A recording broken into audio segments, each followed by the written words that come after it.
Càng hò nàng phan si ne ta cái kê sinh đô e cái đinh pi bồ chê ra ari nàng hẹn lô càng hò nàng phan si ne ta cái kê sinh đô e cái đinh pi bồ chê ra ari nàng hẹn lô càng hòn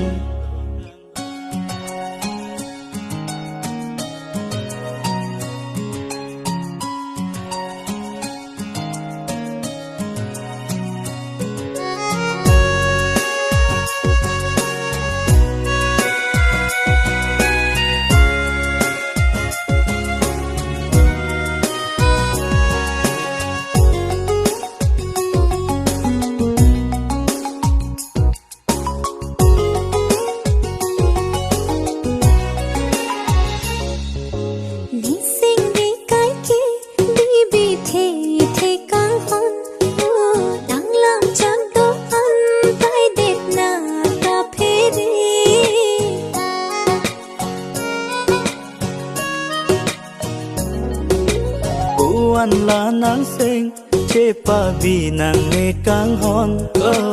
để làm chắc đồ ăn để pre prai pre lo càng hòn nàng hiền luôn đi chi thế mi càng hòn nàng hiền luôn đi chi thế mi càng hòn cái đinh pia mê lo nàng hiền lo càng hòn nàng phan si ne ta cái kê sinh đô e cái đinh pi bồ chê ra ari nàng hẹn lô càng hòn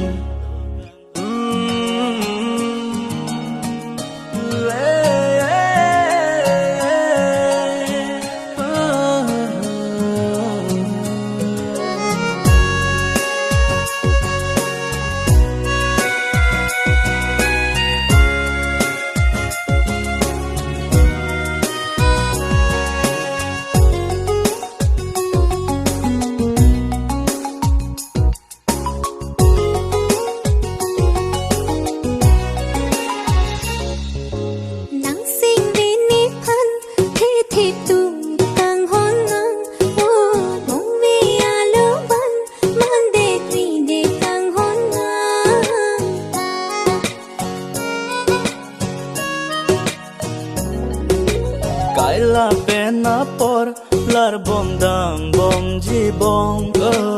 on ta ne se ve jadi kirla le lo bom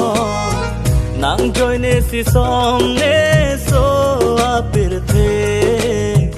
nang joy ne si som ne so apir the nang le ave te ne voleng dun thek the o kang hon nang